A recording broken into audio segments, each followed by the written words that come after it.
الحمد لله نحمده ونستعينه ونستغفره ونؤمن به ونتوكل عليه ونشهد أن لا إله إلا الله وحده لا شريك له ونشهد أن محمدا عبده ورسوله أما بعد فقد قال الله تعالى في كلامه المجيد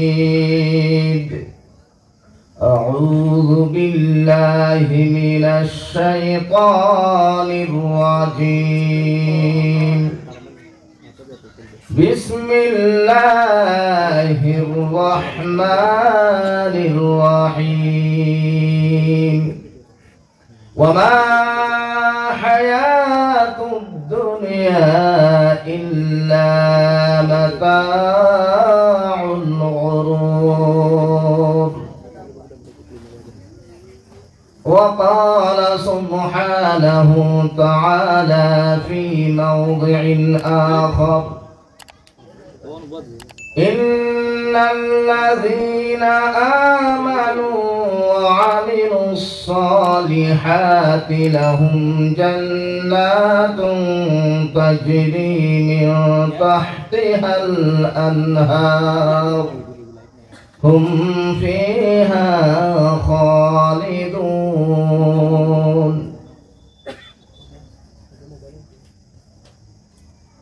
قال سبحانه تعالى أيضا لله ملك السماوات والأرض يخلق من يشاء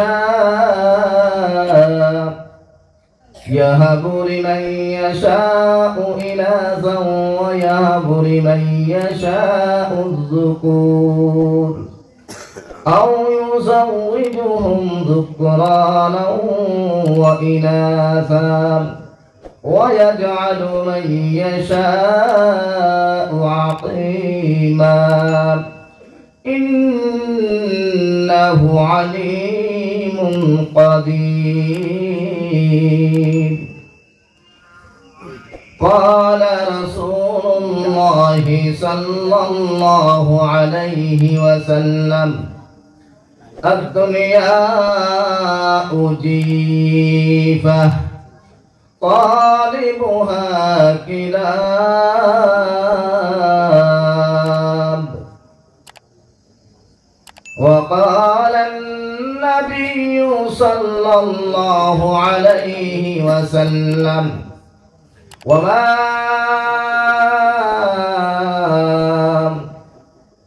خير متاع الدنيا المرأة الصالحة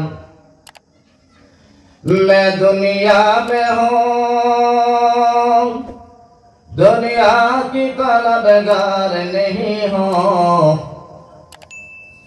मैं दुनिया में हूँ दुनिया की तलबगार नहीं हूँ बाजार से गुजर हो खरीदार नहीं हो बाजार से गुजर हो खरीदार नहीं हो दुनिया है मुसाफिर खाना कब्र खैर ठिकाना कोई आगे रवाना है कोई पीछे रवाना जगा जी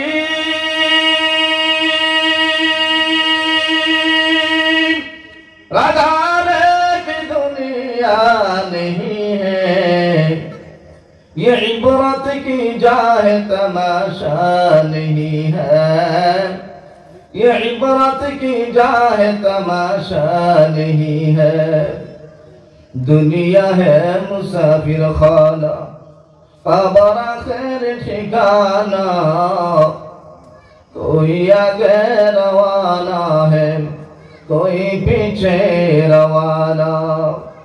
ला निद्द वला हद्द लिमौला, ला निद्द वला हद्द लिमौला। الآن كما كان ولم يلقى جوالا، الآن كما كان ولم يلقى جوالا. لا جد ولا ند ولا عم وخالا، لا حي لا صورة لا شبه لمولى، لا حي لا صورة لا شبه لمولى. وقال سبحانه تعالى في شان حبيبه مخبرا وآمرا، إن الله وملائكته يصلون على النبي يا أيها الذين آمنوا صلوا عليه وسلموا تسليما. اللهم صل على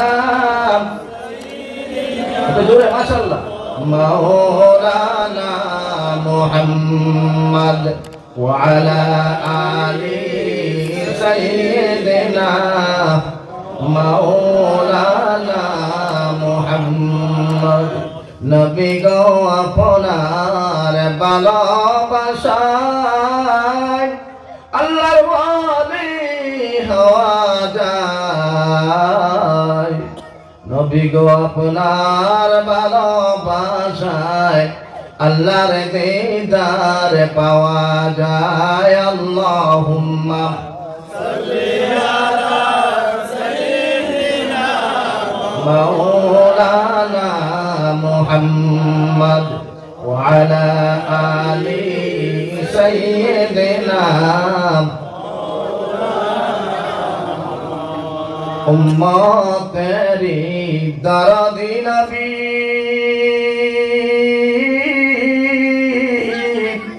কান্দে সদা সর্বদা, এখনো যার সরজরসে ওই যে সোনার মদিনা। আল্লাহুম্মা জোরে মাশাআল্লাহ মাওলানা মুহাম্মদ ওয়া আলা আলি সাইয়্যিদিনা মাওলানা মুহাম্মদ। আমার ভাইরা, কাল হাশরের ময়দানে কোন আল্লাহর বান্দা এই কথা দাবি করতে পারবে না যে আমি আমার আমলের বদৌলতে জান্নাতের হকদার। तमाम সাহাবায়ে কেরাম থেকে নিয়ে तमाम আউলিয়া কেরাম, পীর মুর্শিদ, বড় পীর আব্দুল কাদের জিলানী হোক, খাজা মাইনুদ্দিন চিশতি রাহমাতুল্লাহ হোক না কেন, যার জীবনে তাহাজ্জুদ পর্যন্ত কাজা নেই, ওই আল্লাহর বান্দা এই কথার দাবি পেশ করতে পারবে না যে আমি আমার আমলের বদৌলতে জান্নাতের হকদার। প্রত্যেকটা মানুষ নবীজির সুপারিশের মুহতাজ, ঠিক কিনা ভাই বলুন? এই নবীজির সুপারিশ আপনারা পেতে চান কি চান না? কে কে হাত উঠায় বলেন নারে তাকবীর, নারে তাকবীর। আল্লাহ কবুল করে, সবাই বলেন আমিন। আমার ভাইরা, আপনারা সবাই জানেন, উলামায়ে কেরামের জবান থেকে বারবার শুনেছেন, যে ব্যক্তি জীবনে একবার স্বপ্ন যুগে আল্লাহ রাসূলের দিদার নসিব হয়, তার উপরে জাহান্নামের আগুন হামেশার জন্য হারাম হয়ে যায়, ঠিক কিনা ভাই? এই নবীজির দিদার পেতে চান কি চান না? এই নবীজির মুহাব্বত চান কি চান না? আর এই নবীজির মুহাব্বত অতি সহজে পেতে হলে যেই যত বেশি রাসূলের শানে যত বেশি মুহাব্বতের দরুদ ও সালাম পাঠ করবেন, তত বেশি নবীজির মুহাব্বত আপনার দিলের মধ্যে জন্মাবে। আল্লাহ রাসূল বলেন, যে বান্দা আমার উপরে একবার দরুদ শরীফ পড়ে, তার উপর আমি 10 বার দরুদ সালাম পাঠ করি, বলেন সুবহানাল্লাহ। অতএব আমার ভাইরা, আমি চাই আপনাদের আওয়াজ আপনাদের লেহেজা, আপনাদের চেহারার মধ্যে যে বোঝা যায় সত্যবার আপনারা নবীজির পাগল। আল্লাহুম্মা সাল্লি আলা সাইয়্যিদিনা মাওলানা মুহাম্মদ ওয়া আলা আলি সাইয়্যিদিনা মাওলানা মুহাম্মদ। মাটির নিচে বাড়ি তোমার, মাটির হবে বিছানা, একা যাইবা একা, সঙ্গে কেহ যাবে না। আল্লাহুম্মা সাল্লি আলা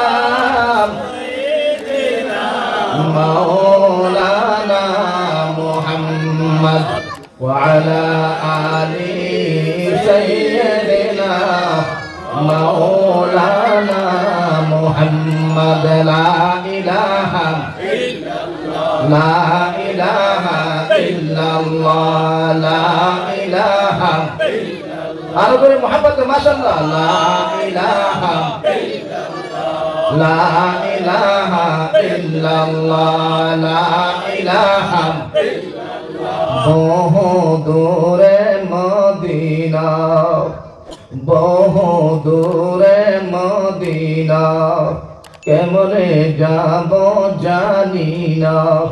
দয়াল আল্লাহ দয়া কর, দয়াল আল্লাহ দয়া কর, নসিব কর মদিনা। লা ইলাহা ইল্লাল্লাহ, লা ইলাহা ইল্লাল্লাহ, লা ইলাহা ইল্লাল্লাহ, লা ইলাহা ইল্লাল্লাহ, লা ইলাহা ইল্লাল্লাহ। নবী রাসূল গায়রুল্লাহ, ফকির দরবেশ গায়রুল্লাহ, মাজার বাজার গায়রুল্লাহ, দরগাহ দুর্গম গায়রুল্লাহ, দরগাহ দুর্গম গায়রুল্লাহ। শুধু স্রষ্টা এক আল্লাহ, বলো লা ইলাহা ইল্লাল্লাহ, লা ইলাহা ইল্লাল্লাহ, লা ইলাহা ইল্লাল্লাহ, লা ইলাহা ইল্লাল্লাহ মুহাম্মাদুর রাসূলুল্লাহ সাল্লাল্লাহু আলাইহি ওয়াসাল্লাম। ইসমে জাত আল্লাহ আল্লাহ আল্লাহ আল্লাহ আল্লাহ। আরো জোরে মাশাআল্লাহ। আল্লাহ আল্লাহ আল্লাহ আল্লাহ আল্লাহ আল্লাহ আল্লাহ আল্লাহ আল্লাহ আল্লাহ আল্লাহ আল্লাহ আল্লাহ আল্লাহ আল্লাহ। খেলে রে আশিক প্রেমের খেলা, খেলে রে আশিক প্রেমের খেলা, মরার আগে মরণ বালা, মরার আগে মরতে পারলে থাকবে না তোর মরণ জ্বালা। আল্লাহ আল্লাহ আল্লাহ আল্লাহ আল্লাহ আল্লাহ আল্লাহ আল্লাহ আল্লাহ।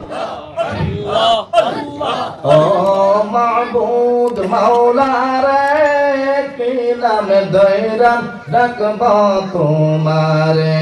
আল্লাহ আল্লাহ আল্লাহ আল্লাহ আল্লাহ আল্লাহ। ও মাবুদ মাওলা রে, কি নাম দয়রা ডাকব তোমারে। আরে কি নাম দয়রা ডাকলে রে মাওলা, তোরাই নিবি বান্দারে।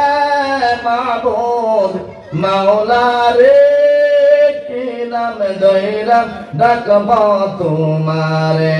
আল্লাহ আল্লাহ আল্লাহ আল্লাহ আল্লাহ। আরো জোরে মাশাআল্লাহ। আল্লাহ আল্লাহ আল্লাহ আল্লাহ আল্লাহ। একটাই কাসন মুসা নবী, তোরে তোর পাহাড়ে গিয়া, আরে খোদার নূরে পা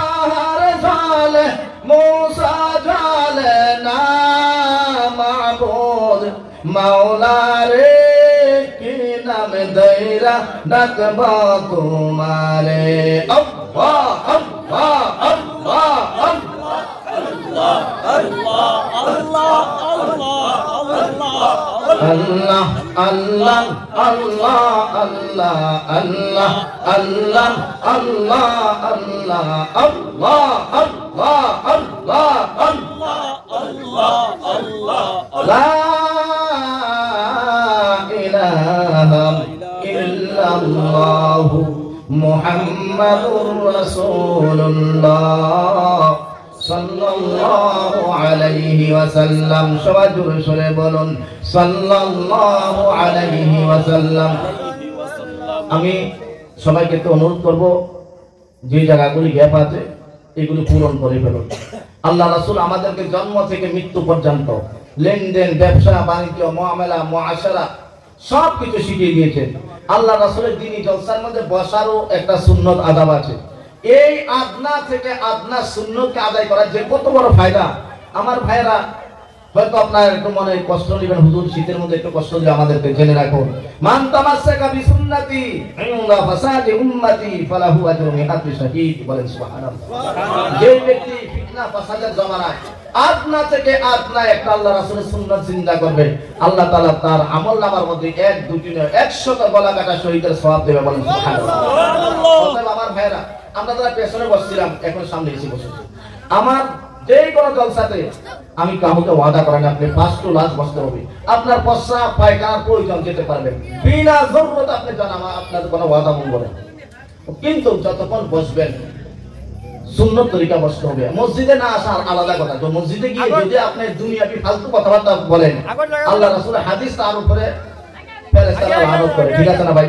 অতএব এটা যদিও সাধারণ খরচের একটা পিন্ডাল, আল্লাহ রাসূল বলেছেন এটা একটা বেহেশতের বাগান।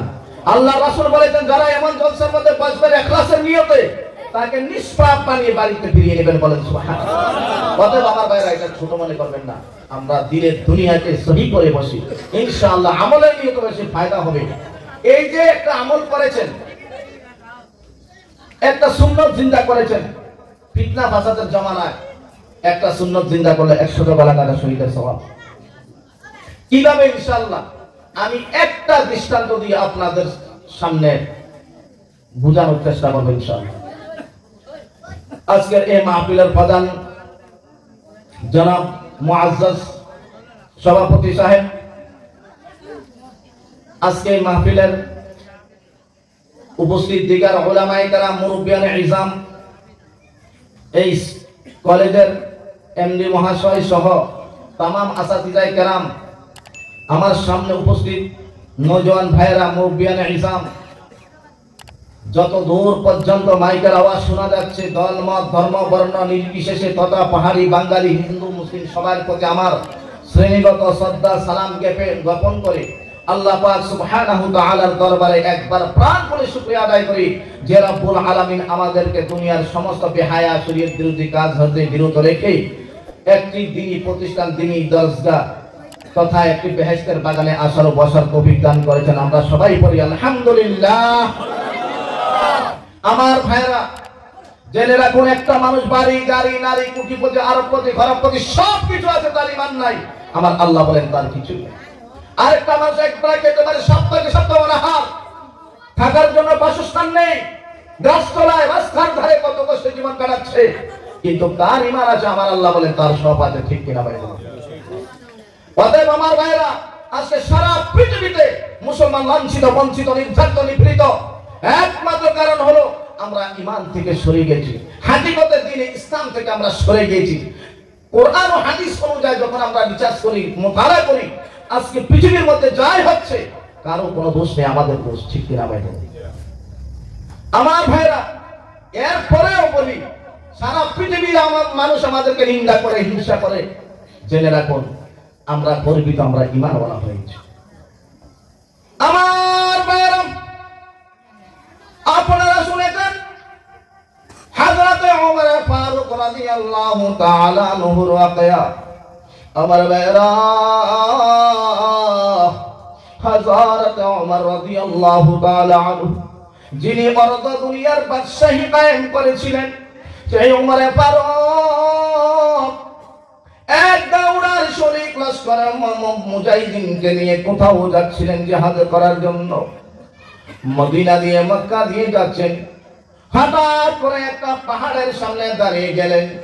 আর আগে পিছে কোনো সিগন্যাল দেননি, ওনার পেছনে অনেকগুলি লস্কর দাঁড়িয়ে আছে। উপর থেকে গরম উত্তপ্ত রৌদ্র, নিচে থেকে আমার ভাইয়েরা আপনারা জানেন আরবের পাহাড়ের ধূপ, আরবের রেগিস্তানের গরম। একদিকে উপর থেকে খুব গরম পড়তেছে, সূর্যের তাপ পড়তেছে, আবার নিচে থেকে কত উত্তপ্ত গরম উঠতেছে। সৈনিক লস্কর ফস্কর পেছনে দাঁড়িয়ে আছে, কেউ সাহস করি বলে না হযরত কেন দাঁড়িয়েছেন? আমার ভাইয়েরা জানেন ওমর তো একটা গরম মানুষ ছিলেন, যার রাস্তা দিয়ে শয়তান পালিয়ে যেতেন, ঠিক কিনা ভাই বলুন? আমার ভাইয়েরা রে,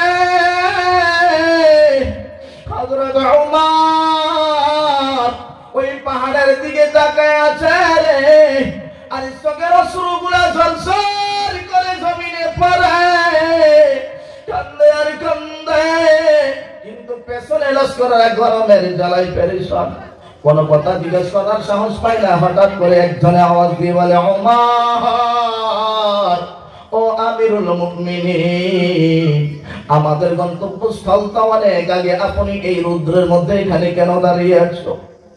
ওমর দাও, আপনার পেছনে সৈনিকেরা সহ্য করতে পারতেছে না। এই আমিরুল মুমিনিন, কি ব্যাপার কি ব্যাপার? এখানে তো আমাদের কোনো উদ্দেশ্য নাই, কোনো কিছু নাই, কেন দাঁড়িয়ে আছো? আমার ভাইয়েরা, হযরত ওমর ওই পাহাড়ের দিকে লক্ষ্য করে ইশারা করে বলে, আরে আমার ভাইয়েরা রে,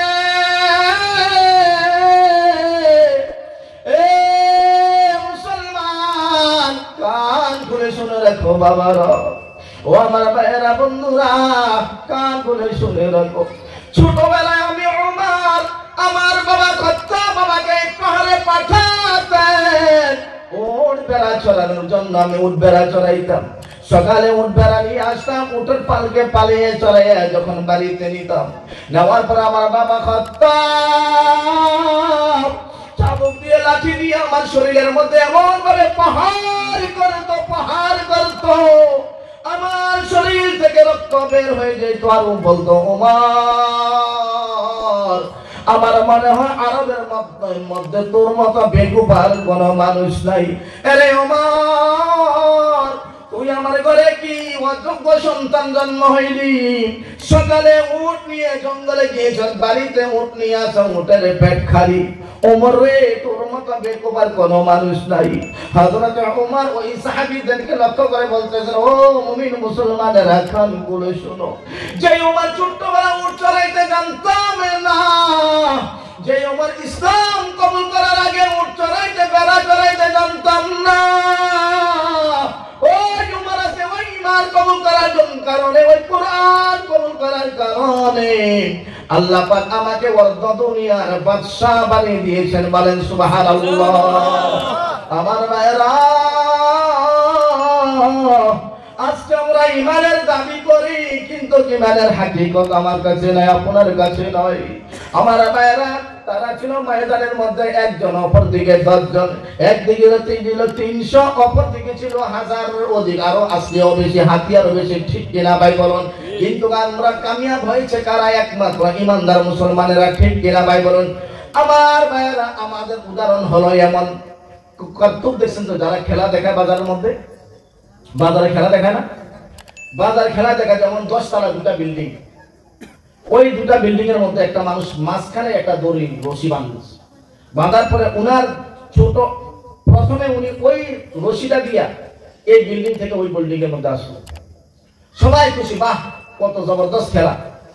উনি এরপরে কি করছে দেখেন, উনার কলিজার টুকরা একটা সন্তান, 3 বছরের একটা সন্তান উনি উনার কাঁধে নিলেন, নিয়ে আবার ওই 10 তলা বিল্ডিং থেকে এই 10 তলা বিল্ডিং এর উপরে একটা দড়ি, একটা রশির উপরে হেঁটে হেঁটে আসলো, সবাই হাতে তালি দিলেন, বাহ বাহ বাহ কত সুন্দর খেলা। এবার সবাইকে জিজ্ঞাসা করলো, ভাই আপনারা বিশ্বাস তো, আমি যে আমার সন্তানটাকে নিয়ে ওই রশি থেকে এই বিল্ডিং এর মধ্যে আসলাম, ওই বিল্ডিং থেকে বিল্ডিং এর মধ্যে আমার কোনো কিছু ধরা ছাড়া কাঁধে নিয়ে আমার বাচ্চাটা, আপনারা বিশ্বাস আছে নি আমার সন্তানটা আবার এই বিল্ডিং থেকে ওই বিল্ডিং আবার যেতে পারবো। সবাই 100% আমরা সবাই একমত। ওই কার্তুক দেখানে বলে আবার নিচে বললেন, ঠিক আছে ভাই, আপনারা যারা আছেন কেউ একটা সন্তান দেন, আপনার সন্তানকে আমি কাঁধে নিয়ে এই বিল্ডিং থেকে সেই বিল্ডিং এ যাবো। এবার আর একটা কথা কেউ রাজি হয় না। এটা হলো আমাদের ঈমান আর ভরসা, ঠিক কিনা ভাই বলো?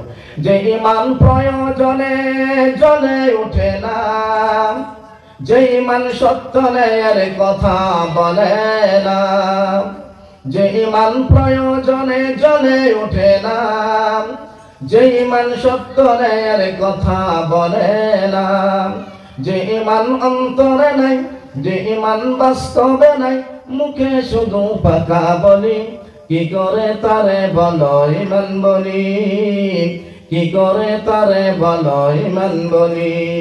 যে ঈমান দিন কায়েমের আন্দোলনের দরকারে নাম, যে ঈমান লিবাসদারি কোরআন হাদিস পড়ে নাম, যে ঈমান দিন কায়েমের আন্দোলনের দরকারে নাম, যে ঈমান লিবাসদারি কোরআন হাদিস পড়ে নাম, যে ঈমান অন্তরে নাই, যে ঈমান বাস্তবে নাই, মুখে শুধু ফাঁকা বলি, কি করে তারে বলো ঈমান বলি, কি করে তারে বলো ঈমান বলি।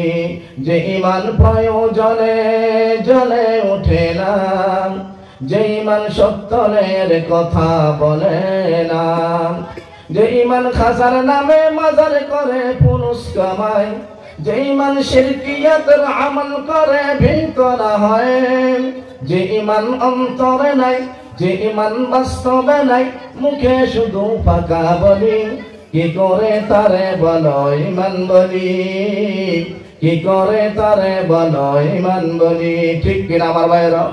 আমার ভাইরা, আমরা ঈমানের দাবি করে কিন্তু আমল নয়, অন্তর দিয়া নয়, নিজের মন চাই জিন্দেগি যেটা নিজের লাভ যেটা মনে করি সেটা সুন্নাত মনে করে আমল করি, আর যেটার মধ্যে নকল কোনো ফায়দা দেখি না আমরা সেটাকে মানি না। আমার ভাইরা, আমি আল্লাহ পাকের কালামে পাকের 6666 আয়াতের মধ্য থেকে ছোট ছোট 3-4টি আয়াত তেলাওয়াত করেছি। একটি আয়াত তেলাওয়াত করেছি, ওমা হায়াতুদ দুনিয়া ইল্লা মাতাউল গুরুর। এই দুনিয়ার জীবনটা, আমাদের হায়াতটা কিছুই নাই, শুধু দুকার সামান, দুকা আর দুকা।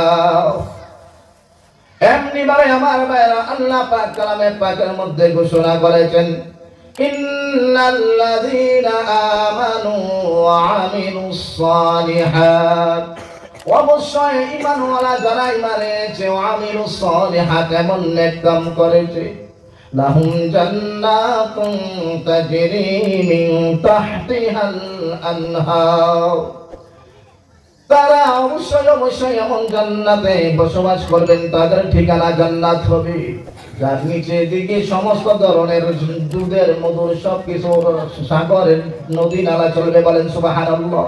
হুম ফিহা খালিদুন, এবং তারা হামেশা হামেশা ওই জান্নাতের মধ্যে থাকবে। বলেন সুবহানাল্লাহ। আমার ভাইরা, এমনি ভাবে আমি একটা হাদিসের টুকরা তেলাওয়াত করেছি, খায়রু মাতাঈদ দুনিয়া আল মারআতুস সালিহা। এই একদিকে আল্লাহ পাক কালামে পাকের মধ্যে ঘোষণা করেছেন, হায়াতুদ দুনিয়া ওয়া মা হায়াতুদ দুনিয়া ইল্লা মাতাউল গুরুর।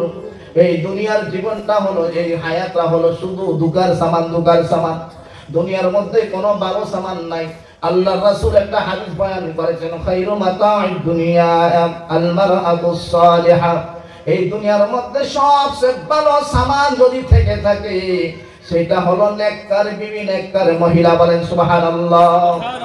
এমনি ভাবে আমার ভাইরা, কালামে পাকের 42 নম্বর সূরা, সূরার নাম সূরা শূরা। এই সূরার 49 নম্বর আয়াত এবং 50 নম্বর আয়াত আমি তেলাওয়াত করেছি। লিল্লাহি মুলকুস সামাওয়াতি ওয়াল আরদ, আল্লাহর জন্য আসমান জমিনের মিলকিয়ত, বাদশাহী। ঠিক কিনা ভাই বলুন? ইয়াখলুকু মান ইয়াশা, আল্লাহ যেটা চায় সেটা সৃষ্টি করে। ইয়াহাবু লিমান ইয়াশাউ ইনাসাও ওয়া ইয়াহাবু লিমান ইয়াশাউ যুকুর, আল্লাহ যাকে ইচ্ছা করে তাকে মেয়ে সন্তান দেয়, আবার যাকে ইচ্ছা করে তাকে ছেলে দেয়। ঠিক কিনা ভাই বলুন? আও ইউযাউযুহুম যুকরানা ওয়া ইনাসা, এবং আল্লাহ যাকে ইচ্ছা করে তাকে ছেলেও দেয় মেয়েও দেয়। ঠিক কিনা ভাই বলুন? ওয়া ইয়াজআলু মান ইয়াশাউ আকিমা, আবার আল্লাহ যাকে ইচ্ছা করে তাকে ভাঁজ দেয়, ছেলেও দেয় না মেয়েও দেয় না, ভাঁজ। ঠিক কিনা ভাই বলুন?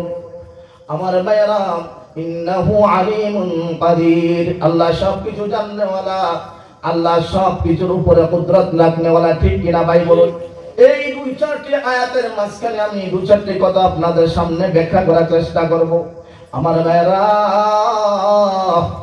সত্য করে ওমা হায়াতুদ দুনিয়া ইল্লা মাতাউল গুরুর, এই দুনিয়ার জীবনটা হলো ধোঁকা আর ধোঁকা। যেদিকেই তাকাবেন যেদিকেই দেখবেন শুধু আয়েশ আর আরাম। ঠিক কিনা ভাই বলুন? ওই ব্যাখ্যা দেওয়ার আগে আপনাদের সাথে আমি একটা ওয়াদা করেছিলাম যে আপনাদেরকে আমি কষ্ট দিয়েছি, সেই কষ্টের বিনিময়ে যে আমি একটা ওয়াকিয়া দিয়ে এইটার কি লাভ হয়েছে কি ফায়দা হয়েছে আমি একটা ঘটনা শোনাবো বলছিলাম নি ভাই? আমার ভাইরা, আল্লাহ রাসূলের যে একটা আদনা সুন্নাত আদায় করেছেন, আল্লাহ রাসূল হাদিসে বলেন, মান তামাসসাকা বিসুন্নতি ইনদা ফাসাদি উম্মতি, যে ব্যক্তি একটা সুন্নতকে মজবুতির সাথে আঁকড়িয়ে ধরবে, আমল করবে এই ফিতনা ফাসাদের জামানায়, ফালাহু আজরু মিআত শাহীদ, তার জন্য 100 গলা কাটা শহীদের সওয়াব পায়। শত ভাই 100 গলা কাটা শহীদ। আমার ভাইরা রে, শহীদ কাকে বলা হয়? যে ব্যক্তি নিজের জীবনটা পর্যন্ত আল্লাহর রাস্তায় বিলীন করে দিয়েছে, কোরবানি করে দিয়েছে, ওই জীবনটা আবার আল্লাহর দরবারে কবুল হয়েছে, তাকে বলা হয় শহীদ। আপনি দিন দিন বলে আমল করে জীবন দিয়ে দিয়েছেন, কিন্তু আপনার ভিতরে ইখলাস হয়, আল্লাহ কবুল করে নাই, আপনি কোন শহীদের দরজা পান নাই। যে জীবনটা আল্লাহর রাস্তায় জীবন দিয়ে দিয়েছে এবং এই জীবনটা আল্লাহ তাআলা শহীদ হিসাবে কবুল করেছেন, তাহাকে বলা হয় শহীদ। বলেন সুবহানাল্লাহ।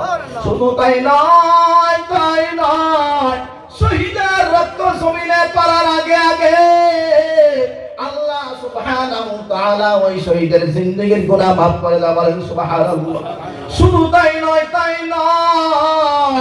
আল্লাহ রাসূল বলেন শহীদের এমন মর্যাদা, দুনিয়ার মানুষ দেখে যে শহীদ কত কষ্ট পেয়ে গুলি লেগে আঘাত পায়ে কত দুঃখে কষ্ট জীবন কাটাচ্ছে, তার মৃত্যু হচ্ছে, আল্লাহ রাসূল বলছেন পৃথিবীর মানুষেরা তোমরা দেখো না, আল্লাহ রাসূল বলছেন শহীদ যখন মৃত্যু বরণ করে তাদেরকে আল্লাহর ফেরেশতারা জান্নাতি শরবত পান করে। সাথে সাথে বলেন সুবহানাল্লাহ। আমার ভাইরা, উদাহরণস্বরূপ বলছেন শহীদের কদম, আমরা কয়জন আছি এখানে শহীদের কাম মর্তবা পাওয়া পানেওয়ালা কাম করেছি? আমরা তো জীবনে এই দিনের জন্য একটা আঙ্গুলও কাটাইনি। ঠিক কিনা ভাই বলুন? আমার ভাইরা রে, এটা বোঝানোর জন্য আপনি একটা দৃষ্টান্ত আমি আপনার সামনে পেশ করছি। আমার ভাইরা, আপনারা জানেন এই ভারতবর্ষ আমাদের দেশ, যেখানে একদিন দুই দিন নয় তাকরিবান 700 থেকে 900 বছর পর্যন্ত ইসলামী হুকুমত ছিল। ঠিক কিনা ভাই বলুন? আমার ভাইরা, আমাদের আমলের কারণে, আমাদের ঘাটতির কারণে আল্লাহ পাক আমাদের উপরে জালিম বাদশা মুসাল্লাত করে দিয়েছে। ইংরেজের সকলে, কিসের সকলে? ইংরেজের সকলে। আমার ভাইরা, ইংরেজ এবার আস্তে আস্তে আমাদের উপর হুকুমত চালু করা শুরু করলো। তাকরিবান আপনারা সবাই জানেন 200 বছর পর্যন্ত ইংরেজ আমাদের উপর হুকুমত চালিয়েছে। আমার ভাইরা, এই দেশের ভারতবর্ষ আমাদের মাতৃভূমি, আমাদের জন্মভূমি, আমাদের ফাদারল্যান্ড, আমরা বিশ্ব নবীর উম্মত, আমাদের বিশ্বাস ও আকীদা বিশ্ব নবী আমাদেরকে শিখিয়ে দিয়েছেন হুব্বুল ওয়াতানি মিনাল ঈমান, মাতৃভূমিকে ভালোবাসা ঈমানের অঙ্গ। ঠিক কিনা ভাই বলুন? আমার ভাইরা, এই মাতৃভূমিকে আমরা আবার আজাদ করার জন্য লড়াই শুরু করেছি। এই দেশের হিন্দু, মুসলিম, পাহাড়ি, বাঙালি সবাই কাঁধে কাঁধ মিলে আমরা ইংরেজের বিরুদ্ধে লড়াই শুরু করেছি। আমার ভাইরা, কত উলামায়ে কেরাম শহীদ হয়েছে। লাহোর থেকে দিল্লির চাঁদনী চৌক থেকে লাহোর পর্যন্ত এমন কোন গাছপালা ছিল না যাদের এই গাছের মধ্যে 2-4টা গর্দান উলামাদের মুসলমানের গর্দান ঝুলন্ত ছিল না। আমার ভাইয়েরা হাজার হাজার মসজিদ মাদ্রাসাগুলো মিসমারে করে দিয়েছে। কিতাবের মধ্যে আছে তার শুধু দিল্লির জমিনের মধ্যে 1000 দারুল হাদিস মাদ্রাসা ছিল। মাদ্রাসা রহিমিয়া যারা গিয়েছেন, আমি অনেকবার গিয়েছি, আমাদের আকাবিরিনদের মাজার আর কবর শাহওয়ালুল্লাহর খানদান সেখানে আছেন। সারা ভারতবর্ষের মধ্যে এই বীর মুজাহিদরা শুয়ে আছে, তারা অনেক লড়াই করেছেন। আমার ভাইরা উলামায়ে কেরামের উপরে এমন জুলুম করা হয়েছে, জ্বলন্ত আগুনের উপরে, উত্তপ্ত গরম তেলের উপরে প্রকাশ্যে শুয়োরের চামড়ার মধ্যে বন্ধ করে আগুনের মধ্যে এই তেলের মধ্যে নিক্ষেপ করা হয়েছে। আমার ভাইরা রে, এই ভারতবর্ষকে আজাদ করতে গিয়ে এই দেশের হিন্দু মুসলমান অনেক লড়াই করেছে। তার মধ্যে একটা ঘটনা হলো, অনেকগুলি ঘটনা সংগঠিত হয়েছে। আমার ভাইয়ের আস্তে আস্তে লড়াই তো শুরু হয়ে গেছে। তার মধ্যে সবচেয়ে বড় কাম করেছে যেটা শাহ আব্দুল আজিজ মুহাদ্দিস দেহলভী রাহমাতুল্লাহ আলাইহি, যিনি একদিকে ছিলেন বিশ্ববিখ্যাত একজন পীরে কামিল, আরেকদিকে ছিলেন মুহাদ্দিস শাহ উদ্দৌলুল্লাহ নসরের উনার সন্তান। আমার ভাইরা উনি ফতোয়া দিলেন, আমাদের উপরে এই ভারতবর্ষের মুসলমানের উপরে জিহাদ ফরজ হয়ে গেছে। ইংরেজের হাত থেকে আমাদের দেশকে ইংরেজের গোলামির জিন্দেগি থেকে মুক্ত করতে হবে। সারা এই ফতোয়া দেওয়ার পরে সারা ভারতবর্ষের মধ্যে আগুন লেগে গেল, জায়গায় জায়গায় ইংরেজের বিরুদ্ধে লড়াই শুরু হয়ে গেল। অনেকগুলি যুদ্ধ সংগঠিত হয়েছে। তার মধ্যে একটা যুদ্ধ সংগঠিত হয়েছে শামলির ময়দান ইউপির মধ্যে। আমার ভাইরা, ওই শামলির ময়দানে ইংরেজের বিরুদ্ধে একটা লড়াই শুরু করলো, একটা যুদ্ধ সংগঠিত হয়েছে। তার আগে আমি একটা কথা বলি, মাওলানা মাজহার সাহেব একজন আল্লাহওয়ালা বহু বড় আলিম ছিল, সাহারানপুর ওনার বাড়ি। মাওলানা মাজহার সাহেব একদিকে ছিল বহু বড় একজন আল্লাহওয়ালা মানুষ, পীর সাহেব, বুখারী শরীফ পড়াইতেন, আল্লাহওয়ালা নেককার মানুষ। ওনার কাছে হাজারো মুরিদ আসতো, ডেইলি সবক লেনদেন হইতো। আমার ভাইরা, মাওলানা মাজহার সাহেবের জীবনে দুইটা আদত ছিল। একটা আদত ছিল উনি একটু ল্যাংড়ায় চলতেন, আরেকটা আদত ছিল উনি যখন বয়ান করতেন মানুষের লগে যখন কথা বলেন, কথা বলার সাথে সাথে উনার এই মুঠের মধ্যে উনার জবান দিয়ে এইভাবে চাটতেন। বুঝতে পারছেন? জবানটা দিয়ে উনার মুঠের মধ্যে ছোট চাটতেন। এই দুইটা 1 মিনিট কথা করার পরে এই করতেন। বয়ান দিতেছে এত মানুষ, যেখানে আওয়াম, খাস, উলামা, ফুজালা, উনি বয়ান করতে যাও মোটামুটি চাচ্ছেন। সবাই বলতে তোমরা একজন আলিম মানুষ, উনি এমন করি কেন? এটা ছোট বাচ্চার মতো। তাহলে উনার দুইটা সিফত ছিল, একটা ছিল উনি ল্যাংড়ায় চলতেন। ল্যাংড়ায় চলতে পারে, এটা মানুষ তো হতে পারে হাত ভাঙা, পাও ভাঙা যেতে পারে, কোন রোগের কারণে পাওটা আপাহিজ হয়ে যেতে পারে, ল্যাংড়ায় তো চলতেই পারে। কিন্তু ছোট বাচ্চাদের মতো হোটেল মতো এমন কেন করো? আমার ভাইয়েরা, মাওলানা মাজহার সাহেব উনার মুরিদের মনে একটা প্রশ্ন জাগলো যে হুজুর এত বড় আল্লাহওয়ালা মানুষ, আমাদের পীর সাহেব উনি ছোট বাচ্চাদের মতো এমন করে কেন? আমার ভাইয়েরা, একদিন যখন জলসা চলছে, সবক লেনদেন যখন শুরু হয়ে গেছে, পরে এসেছে মুরিদের মধ্যে একটা আলোচনা হলো যে মাওলানা মাজহার সাহেব আমাদের পীর সাহেব কেন এমন করে, ব্যাপারটা কি? উনার পায়ে গুলি লেগেছিল, এই কারণে ল্যাংড়ায় চলে, সেটা আমরা মানলাম, কিন্তু উনিকে জবানটাকে বারবার কেন এমন করে, উনাকে জিজ্ঞাসা করা হোক। আমার ভাইয়েরা রে, কোন মুরিদের সাহস হয় না। উনার খাস খাদিমকে মুরিদেরা বললো, ও খাদিম সাহেব, তুমি তো হযরতের আশেপাশে খিদমতে সব সময় আছো, তুমি একটা কথা জিজ্ঞাসা করো। উনাকে এই প্রশ্নটা জিজ্ঞাসা করবে যে মুরিদের মধ্যে একটা প্রশ্ন ইশকাল হয়েছে, উনার জবানটা আপনি হযরত এমন করে কেন, এটার উত্তর দেওয়ার জন্য। আমার ভাইরা, মাওলানা মাজহার সাহেবকে প্রশ্ন করলেন, হযরত দূর দূর থেকে কত উলামা ফুজালা আপনার দরবারে আসে, আপনি বয়ান করেন, মানুষের মতো একটা প্রশ্ন যে আপনি জবানটাকে এইভাবে বারবার ছোট বাচ্চাদের মধ্যে চাটাচাটি কেন করেন, এটার উত্তর দেন, এটার ব্যাপার কি? আমার ভাইরা রে,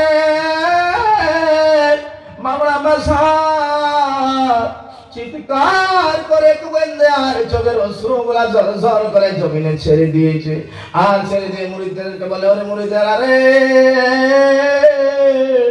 আমি মনে করেছিলাম জীবনে এর আগার পাশ করব না, আমি মনে করেছিলাম এই গোপন কথা কোনোদিন জাহির করব না, যেহেতু তোমরা বদগুমান হয়ে গেছো, আমার উপরে তোমাদের ইশকাল হয়ে গেছে, বাধ্যতামূলক আপনাদের সামনে আমি প্রকাশ করতেছি। আমার ভাইরা রে, মাওলানা মাসার সাহেব সমস্ত মুরিদিনকে উত্তর দেন, আমার মুরিদেরা,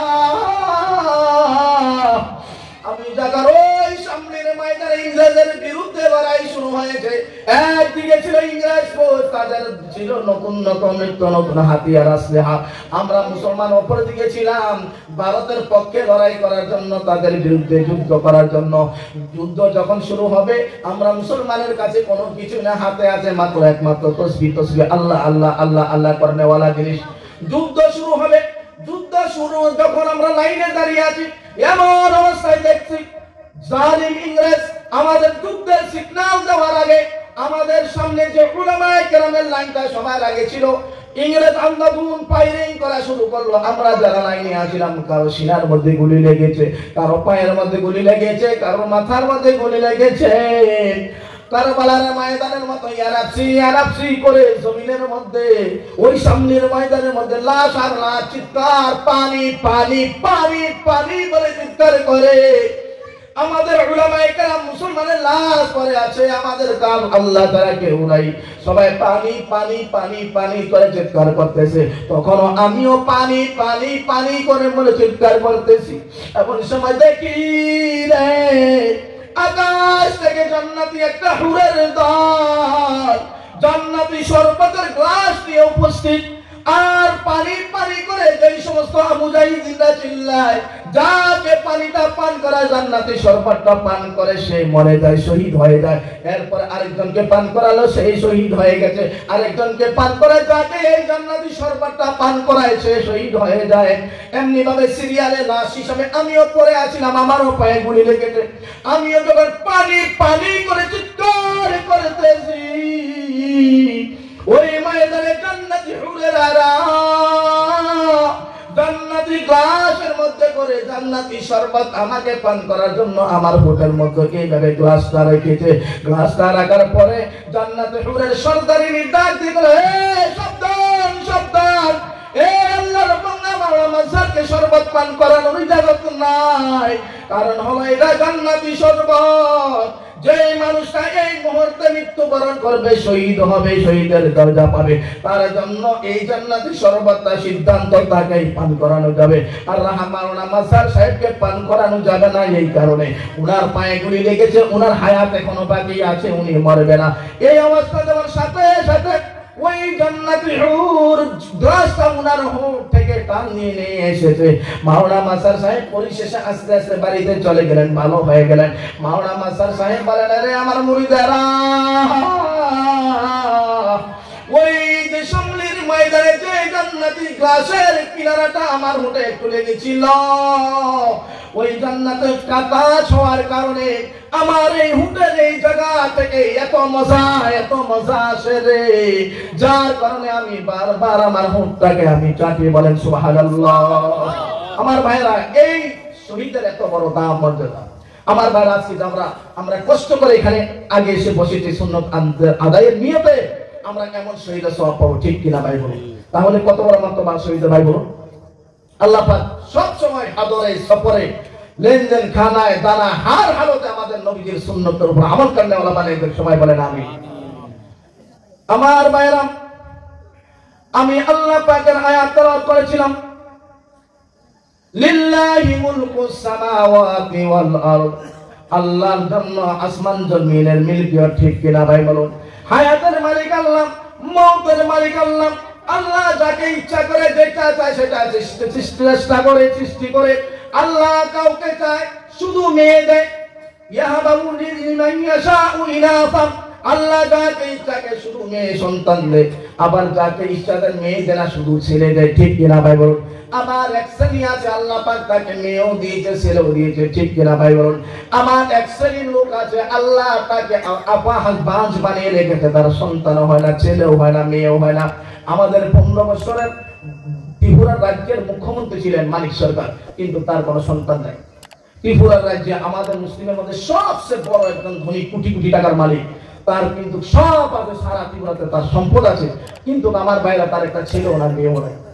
এটা আল্লাহর ইশারা না ভাই বলেন? তাহলে আমার ভাইরা, আমরা যারা মনে মনে ভাবি যে আমার মেয়ে হয়েছে, এটা দুঃখের বিষয়। ছেলে হলে মিষ্টি খাবার খুব বেশি, মেয়ে হলে ফোনটাও সঠিকভাবে করে না, ঠিক কিনা ভাই বলুন? এমনি ভাবে এটা তো হলো ছেলে দেওয়া আর মেয়ে দেওয়া আল্লাহর হুকুম না ভাই? আল্লাহর হুকুম কিনা ভাই বলুন? কালামে পাকের মধ্যে আল্লাহ তাআলা পরিষ্কার ঘোষণা করে দিয়েছে এবং আল্লাহ রাসূল বলেছেন খায়রু মাতাঈ দুনিয়াল মারআতু সালিহা, এই পৃথিবীতে সবচেয়ে নেককার যদি কোন ভালো যদি সামান থাকে সেটা হলো নেককার বিবি, মহিলা। বলেন সুবহানাল্লাহ। অতএব আমার ভাইরা, যাদের আমাদের কাছে যাদের মেয়ে সন্তান খুশি হওয়ার বিষয়, ঠিক কিনা ভাই বলেন? আল্লাহ রাসূল বলেছেন যার প্রথম সন্তান কন্যা সন্তান তার জান্নাতের রহমতের দরজা খুলে গেছে তার বাড়িতে। বলেন সুবহানাল্লাহ।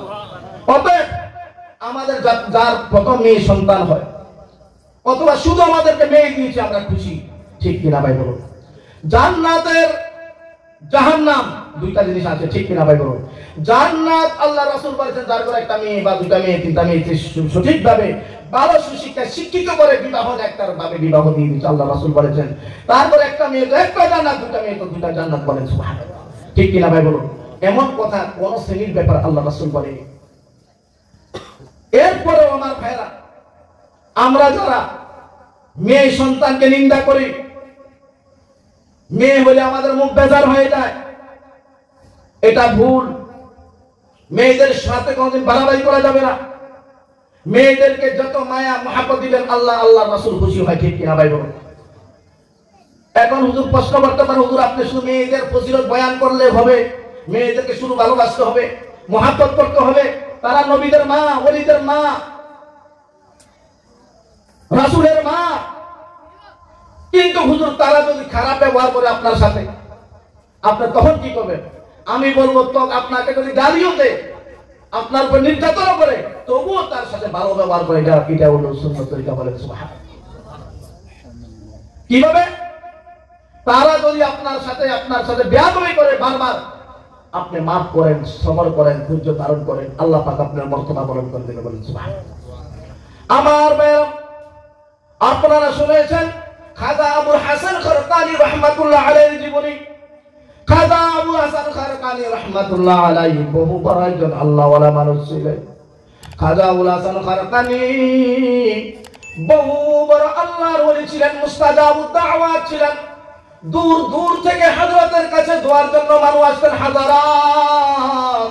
আমার এফলা পেরেশানি, আমার জন্য দোয়া করবেন। হযরত দোয়া করতেন, দোয়া কবুল হয়ে যায়। আমার ভাইরা রে, খাজা আবুল হাসান খারকানী রাহমাতুল্লাহ আলাইহির জামানার মধ্যে একটা বদমাইশ ছিল। একদিকে ছিল খাজা আবুল হাসান সবচেয়ে বড় আল্লাহওয়ালা মানুষ, আরেকদিকে একজন বদমাইশ ছিল, সে গুন্ডামি করত, কত খুন করেছে, মার্ডার করেছে, রাহাজানি করেছে, মহিলাদের ইজ্জত লুণ্ঠন করেছে। আমার ভাইরা, তার অত্যাচারে এলাকার মানুষ পেরেশান ছিল। পরিশেষে যখন উনার গায়ের বল কমে গেছে, শক্তি কমে গেছে, হঠাৎ তার একটা সঙ্গী মারা গেল। এবার তার জানাজার মধ্যে গেল, ইমাম সাহেব ফজিলত বয়ান করতেছে, মৃত্যু নেকের মৃত্যু, জান্নাতের ফজিলত বয়ান করতেছে, জাহান্নামের কারকির্দি বয়ান করতেছে। যখন বারবার বয়ান করতেছে, রে মুসলমান, জুলুম ছুড়ে দাও, কতল ছুড়ে দাও, দিনদার হয়ে যাও, আল্লাহওয়ালা হয়ে যাও। ইন্নাল্লাযীনা আমানু ওয়া আমিলুস সালিহাত, যারা ঈমান এনেছে, এমন নেককার হয়েছে, এমন নেককার আমল করেছে, লাহুম জান্নাতুন তাজরি মিন তাহতিহাল আনহার, তাদের জন্য জান্নাত রাখা আছে, হামেশা হামেশা তাদের ঠিকানা হলো জান্নাত। হুম ফিহা খালিদুন, তারা সব সময় ওই জান্নাতের মধ্যে থাকবে। মৃত্যুর কথা যখন বারবার বয়ান করতেছে, জান্নাতের ফজিলতের কথা বয়ান করতেছে, দাফনের পরে ওই যে ডাকাত বাড়িতে গিয়েছে, তার বুকের মধ্যে একটা ঝটকা লেগেছে। হায় রে,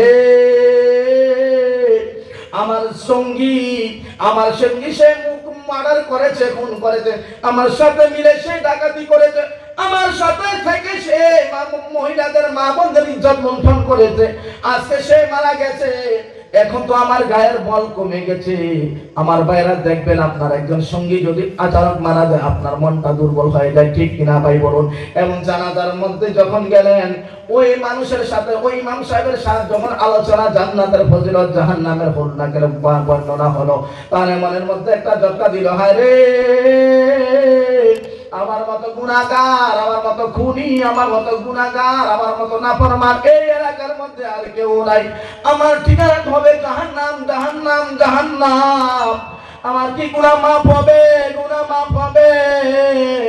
আমার ভাই সে কান্নাকাটি করতে করতে এক বন্ধুকে জিজ্ঞাসা করলো, বন্ধু রে আমি বড় নাফরমান, আমার এখন শরীরের শক্তি চলে গেছে, কোনো তাকাত নাই, আমি কি করব? আমাকে তো মৃত্যুবরণ করতে হবে, জাহান্নামে আমি কিভাবে থাকবো? জান্নাত তো আমি পাবো না, আমার তওবা কি কবুল হবে? আমার মনে হয় আমার মতো গুনাহগারের তওবা কবুল হবে না। আমার ভাইয়েরা ওনার বন্ধুকে যখন জিজ্ঞাসা করে, বন্ধু রে তুই এত বড় নাফরমান গুনাহগার, তোর জান্নাতের বাড়ি কি আমি বলতে পারবো না? হ্যাঁ হ্যাঁ, আরেকজনের কাছে যাও। আরেকজনকে জিজ্ঞাসা করছে যে না, তোমার বাড়ির বাপে তোমার মতো গুনাহগারের গুনাহ মাফ হবে আমি বলতে পারবো না। পরিশেষে একজন আলিমের কাছে গেল, ও আলিম সাহেব, ও ইমাম সাহেব, আমি তো গুনাহগার, আমি খুন করেছি, মার্ডার করেছি, ইজ্জত লুণ্ঠন করেছি, এতিমের হক মেরেছি। ও আলিম সাহেব, আমাকে তো মৃত্যুবরণ করতে হবে, জান্নাতে আমি যেতে পারবো না, জাহান্নামের আগুন আমি সহ্য করতে পারবো না। ও আলিম সাহেব, আমার তওবা কি কবুল হবে? তওবা কবুল হবে কি রাস্তা আছে বলো তওবা কবুল করার জন্য? আমার ভাইরা রে, ও আলিম সাহেব বললেন, ওরে নাফরমান, তুই এত বড় গুনাহগার, আমার দ্বারা তোর ব্যাপারে আমি কিছু বলতে পারি না। হ্যাঁ, একটা জায়গা আছে, ওই জায়গার মধ্যে যাও যাও যাও, ওই আল্লাহর ওলি খাজা আবুল হাসান খারকানি রাহমাতুল্লাহ আলাইহি, খারকান শহরের মধ্যে আবুল হাসান নামে একজন আল্লাহওয়ালা দিনদার নিষ্পতি লোক বসবাস করে। উনার কাছে দূর দূরান্ত থেকে বহু মানুষ এসে উনার সাথে কাছে এসে তওবা করে, কান্নাকাটি করে, উনাকে দিয়ে দোয়া করালে মুস্তাজাবুদ দাওয়াত, দোয়া কবুল হয়ে যায়। ও টাকা, তুমি ওই আবুল হাসান খারকানির বাড়িতে যাও, উনি আল্লাহওয়ালা মানুষ, উনার হাতে হাত দিয়ে তওবা করো, হ্যাঁ সেটা হে আল্লাহ তোমার গুনাহ মাফ করবে। আমার ভাইয়েরা, যত মানুষকে বলেছেন বারবার সবাই একটাই বলেছেন যে তোমার গুনাহ এত বেশি, তোমার ব্যাপারে আমরা কিছু বলতে পারবো না। পরিশেষে উনার মনটা বড় হলো, যাই হোক কমসে কম একটা রাস্তা তো আমি পাইলাম। খাজা আবুল হাসান খারকানি রাহমাতুল্লাহ আলাইহির বাড়িতে চলে গেলেন। খারকান শহরের মধ্যে গিয়ে মানুষকে জিজ্ঞাসা করেন, ভাই এখানে আল্লাহওয়ালা সবচেয়ে আল্লাহর ওলি যার নাম আবুল হাসান খারকানি, উনার বাড়িটা কোথায় একটা দেখে দেন, দেখে দেন। সবাই দেখে দিলেন, দেখো ও এইভাবে যাও, এই রাস্তা দিয়ে একটু আগে গেলে প্রথম বাড়িটা আবুল হাসান সাহেবের। আমার ভাই, উনি ওই বাড়িতে গেলেন। বাড়িতে যাওয়ার পরে জিগা দরজার মধ্যে খটখট করে আওয়াজ দিলেন। একটা মহিলা আসলেন, হাতের মধ্যে ঝাড়ু। জিজ্ঞাসা করলেন, মা গো মা, ও মা, আমি এই এলাকার সবচেয়ে বড় গুন্ডা বদমাশ নাফরমান, আমি এসেছি, খাজা আবুল হাসান সাহেব কোথায়? আল্লাহর ওলি, উনার কাছে আসলে সবাই বলে যে তওবা করার কোন লাইন হবে, আল্লাহর ওলি, ওই আল্লাহর ওলির কাছে তওবা করার জন্য এসেছি। আমার ভাইরা, ওই মহিলার হাতে ছিল ঝাড়ু, সাথে সাথে ধমকি দিয়ে বলতেছেন, কি কে তুমি, কি কিসের আবুল হাসান আল্লাহর ওলি বলে? আল্লাহর ওলি বলে এখানে নাই, এটা একটা শয়তান আবুল হাসান। কে বলছে সে আল্লাহর ওলি? এটা শয়তান মানুষ, যাও যাও, এখানে নেই। যে মহিলা বলতেছে সেটা হলো আবুল হাসান আল্লাহর ওলি সাহেবের মহিলা, উনার স্ত্রী। এবার ডাকাতের মনের মধ্যে আবার নিরাশ হয়ে গেল, হায় রে, যে কি অবস্থা! আমি সব দরজা থেকে ফিরে এসে একটা সন্ধান পেলাম, আল্লাহর ওলি আবুল হাসান সাহেবের বাড়িতে আসবো, এখন উনার কাছে আসা, উনার বাড়িতে উনার মহিলা, উনার স্ত্রী বলতেছে একটা শয়তান বাপ্পা, সে কোন আল্লাহর ওলি বলি নয়। এটা কিভাবে? তখন উনি মাইনাস হয়ে গেলেন যে আমার গুনাহ মাফ করার মনে হয় আমি পৃথিবীতে আর কেউ নেই। উনি এখান থেকে নিরাশ হয়ে উনি আবার জঙ্গলের দিকে রওনা হয়ে গেলেন, যে আর আমি আমার এই জীবন রাখি, আল্লাহ জঙ্গলে চলে যায়। জানে ওই জঙ্গলের মাঝে বাঘ ভালুক আছে, ওনাকে খেয়ে ফেলবে। উনি ভাবছেন আমি তেমন জাহান্নামী, সেমন জাহান্নামী, যাই জঙ্গলের দিকে চলে যায়। উনি আল্লাহর কাছে কাঁদতে কাঁদতে জঙ্গলের দিকে রওনা হয়ে গেলেন। আর কাঁদতেছে, আল্লাহ আমি তো কোনো রাস্তা পাইলাম না, আল্লাহ তুমি যদি মাফ করার কোনো উপায় নাই। হঠাৎ দেখতেছে জঙ্গল থেকে একটা মানুষ আসে, বিশাল একটা বাঘ, এই বাঘের উপরে সাওয়ার হয়ে দূর থেকে আসছে একটা মানুষ। এবার উনি উনার নজর পড়ার পরে উনি এবার মনে মনে একটা আশা নিল, আরে যাই হোক, খাজা আবুল হাসান সাহেবকে নিয়ে তোমার আল্লাহওয়ালা মানুষ উনাকে তো পাইনি, কিন্তু একজন আল্লাহওয়ালা মানুষ, যে বাঘের নাম শুনলে এই এলাকার মানুষ চলে যায় দূরে, যে জঙ্গলের মধ্যে কেউ বাঘ আছে শুনলো এই জঙ্গলের কাছে যে কেউ যায় না, আর এই জঙ্গলের বাঘের উপরে একটা মানুষ সাওয়ার হয়ে আসতে দেন, নিশ্চয় 100% এটা কোন আল্লাহর ওলি হবে, বলেন সুবহানাল্লাহ। আল্লাহর ওলির কথা ভেবে আমার কাছে বলছে, আর আমার তো নমক নমক এই বাঘের উপর যে সাওয়ার হয়ে আসতেছে যে আল্লাহ ওয়ালা মানুষটা, উনার সাথে আমি কথা বলবো। ওই ডাকাত মৌত কবল করে দাঁড়িয়ে গেলেন, আস্তে আস্তে কাছে গেলেন, যাওয়ার পরে উনার সাথে যখন সাক্ষাৎ হলো, আসসালামু আলাইকুম ওয়া রাহমাতুল্লাহি ওয়া বারাকাতুহু, আল্লাহর ওলি ওয়া আলাইকুম সালাম জিকির করেন, লা ইলাহা ইল্লাল্লাহ লা ইলাহা ইল্লাল্লাহ।